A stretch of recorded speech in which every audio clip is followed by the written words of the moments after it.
السلام علیکم۔ Daily golf Urdu میں خوش آمدید۔ UAE، پاکستان اور دنیا بھر کے ممالک کی تازہ ترین خبروں کے لیے ہمارے چینل کو سبسکرائب کریں۔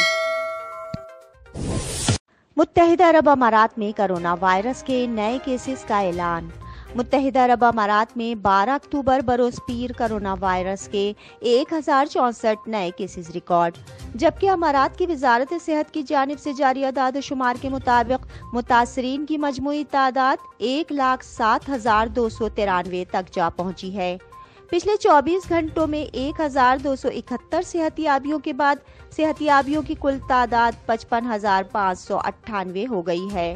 آج کرونا سے مزید ایک ہلاکت کے بعد ہلاکتوں کی کل تعداد 446 ہو گئی ہے۔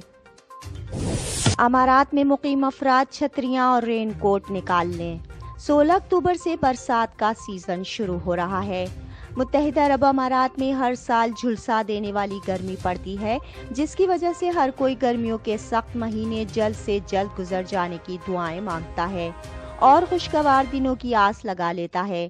امارات میں مقیم افراد کے لیے محکمہ موسمیات نے خوشی کی خبر سناتے ہوئے کہا ہے کہ لوگ اپنی چھتریاں اور رین کوٹ نکال لیں، کیونکہ 16 اکتوبر 2020 سے برسات کا سیزن شروع ہو رہا ہے۔ عرب لوگ اس سیزن کو وسم کا نام دیتے ہیں اور اس کا شدت سے انتظار کرتے ہیں۔ دبئی میں پاکستانی نے جیل سے فرار کروانے کے لیے پولیس کو رشوت کی ایسی پیشکش کر دی کہ سن کر پولیس بھی حیران رہ گئی۔ دبئی میں پولیس نے ایک پاکستانی شخص کو اس کے 2 ساتھیوں سمیت گرفتار کر لیا ہے، جو امارات سے ڈپورٹ ہونے کے بعد غیر قانونی طریقے سے یہاں واپس پہنچ گیا تھا۔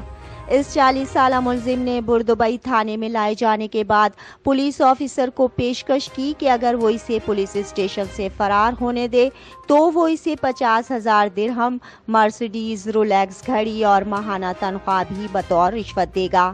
تاہم پولیس آفیسر نے ایمانداری کا مظاہرہ کرتے ہوئے اس شخص کی پیشکش ٹھکرا دی اور اپنے سینئر افسران کو ملزم کی رشوت کی پیشکش سے آگاہ کر دیا۔ ابوظہبی میں کرونا پر قابو پانے کے لیے سخت آپریشن، میڈیکل ٹیمیں گھروں تک جا پہنچیں۔ ابوظہبی میں کرونا پر قابو پانے کے خاطر مزید علاقوں میں بھی میڈیکل ٹیموں کی جانب سے کرونا کی مفت اسکریننگ اور ٹیسٹنگ کا کام شروع ہو گیا ہے۔ میڈیکل ٹیمیں اس وقت گنجان آباد علاقوں پر زیادہ توجہ دے رہی ہیں۔ ابوظہبی میڈیا آفس کی جانب سے ٹویٹر پر بتایا گیا کہ فرنٹ لائن ہیروز نے زیادہ آبادی والے علاقوں میں کرونا کے مشتبہ مریضوں کی نشاندہی کی مہم اور تیز کر دی ہے۔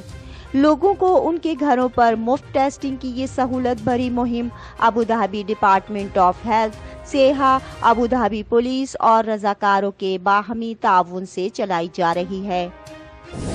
عاصم سلیم باجوہ معاون خصوصی کے عہدے سے دستبردار، وزیر اعظم نے درخواست منظور کر لی۔ اپنے ایک ٹویٹ میں عاصم سلیم باجوہ نے بتایا کہ انہوں نے وزیر اعظم سے معاون خصوصی اطلاعات کا عہدہ واپس لینے کی درخواست کی، جو انہوں نے منظور کر لی۔ بتایا گیا تھا کہ وزیر اعظم عمران خان معاون خصوصی عاصم سلیم باجوہ کی کارکردگی سے مطمئن تھے۔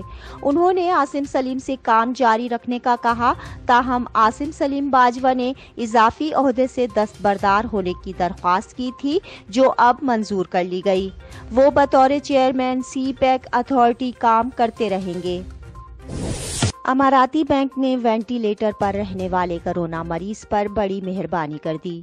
تفصیلات کے مطابق ایک اماراتی بینک نے کرونا کے شکار ہونے والے اپنے کریڈٹ کارڈ ہولڈر صارف پر بڑی مہربانی کر دی۔ مملکت میں مقیم ایک تارک وطن نے بتایا کہ 2 مئی 2020 کو اس کا کرونا ٹیسٹ پازیٹیو آنے کے باعث وہ تقریباً 29 روز تک زیر علاج رہنے کے بعد 31 مئی تک ہسپتال سے ڈسچارج ہوا۔ اس دوران وہ 17 روز تک وینٹی لیٹر پر بھی رہا۔ بیماری کے باعث وہ کچھ بینکوں کے کریڈٹ کارڈز کے چارجز جمع نہ کروا سکا، جن میں سامبا بینک کے اپریل 2020 کے واجبات بھی شامل تھے۔ واپس آ کر اسے پتہ چلا کہ تمام بینکوں نے مئی کے بل میں سابقہ واجبات کی عدم ادائیگی پر لیٹ پیمنٹ کے بھاری چارجز بھی شامل کر دیے تھے۔ اس نے بتایا کہ میں نے بینکوں سے رابطہ کر کے انہیں صورتحال سے آگاہ کیا اور لیٹ چارجز اور دیگر چارجز معاف کرنے کی درخواست دی۔ کچھ بینکوں نے یہ چارجز ختم کر دیے اور کچھ بینکوں کی جانب سے ابھی اس پر غور کیا جا رہا ہے۔ اب تک کے لیے اتنا ہی، اگلے بلیٹن تک کے لیے خدا حافظ۔